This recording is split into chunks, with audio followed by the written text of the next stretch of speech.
Is it really necessary to shave off your hair before a hair transplant? If so, can you shave off your hair on your own instead of letting your doctor do it for you on the day of the procedure? Would your white hair be a hurdle during the procedure? Would the white strands of hair at the back of the head in the donor area grow as white hair in the recipient area in the front after a hair transplant? If you happen to be wearing a short haircut or a bald look days before the procedure, would this be of any concern to your doctor? Should you apply minoxidil just before a hair transplant? What about a DHT blocker? How many days before the procedure should you stop taking oral finasteride? If you have any of these questions in mind, I, Dr. Akanxa Bhatti, would be answering some of these common queries regarding donor area preparation. In this video, I would be telling you about some of the important things to keep in mind before a hair transplant and how donor area preparation, right from shaving off your hair to dyeing your white hair, plays a crucial role in deciding the ultimate outcome of your procedure.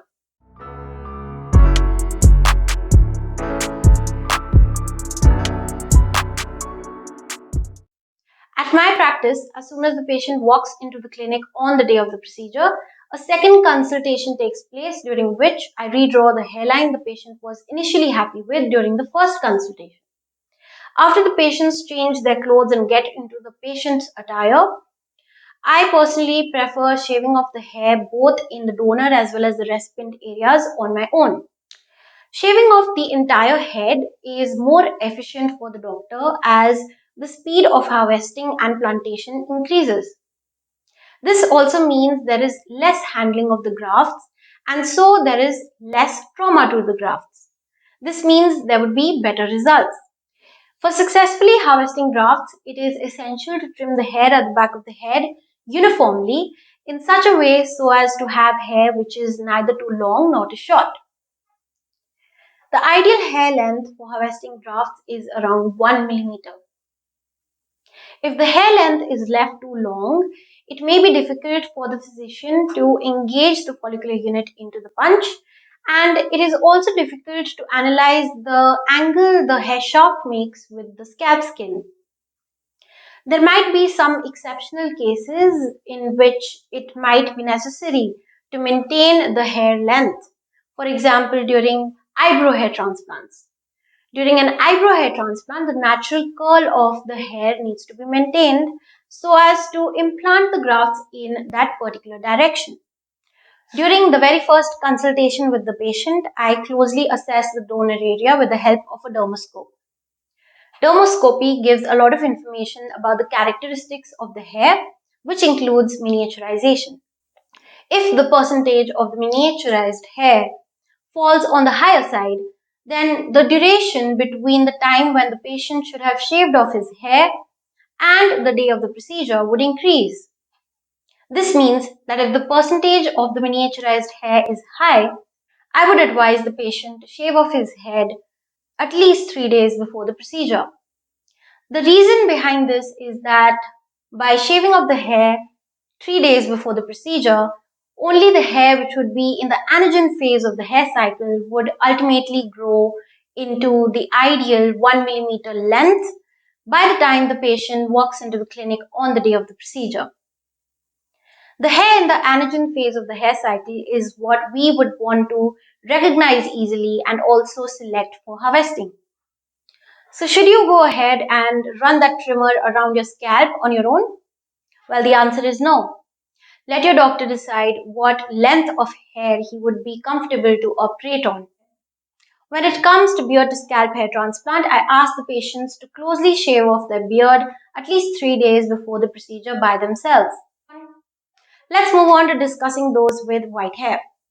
In one of my previous videos, I told you how the characteristics of the hair which is implanted in the recipient area would continue to have the characteristics of the hair in the donor area.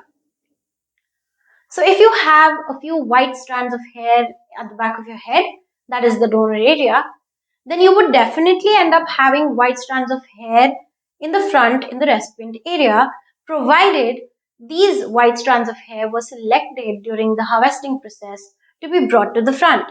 So to spare the patient the nuisance of having to dye his or her hair very often, I prefer picking up hair shafts which are highly pigmented.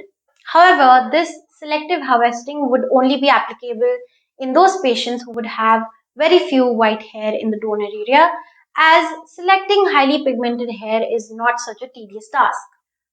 For those who have many silver strands of hair at the back of the head, or those who have a head full of white hair, we would have to dye the hair before the patient steps into the OT.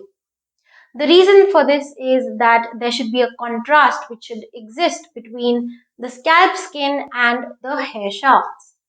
This avoids high transaction rates and also avoids wastage of precious grafts. Another important message to drive home is that you should stop all medications that have the potential risk of increasing bleeding on the day of the procedure. This would include all herbal formulations, over the counter herbal pills, and even minoxidil, which is a hair growth stimulant very popular amongst hair loss sufferers. Make sure that you stop applying minoxidil at least 7 days, which is a week before the hair transplant procedure. Talking about DHT blockers like finasteride, another very popular medication used in the field of hair restoration, it should be stopped at least 1 month, that is 30 days before your hair transplant procedure. Finasteride, or any DHT blocker for that matter, makes it difficult for the doctor to recognize good quality hair which is in the anagen phase of the hair cycle. And let me mention again, we want most, if not all, the hair that we harvest to be in the anagen phase of the hair cycle. I hope you found this video informative. If you gained some insights into what you should be doing before a hair transplant, please like this video and also subscribe to my YouTube channel if you happen to be a hair loss sufferer and would like to stay well researched before going in for that hair transplant. Thank you for watching.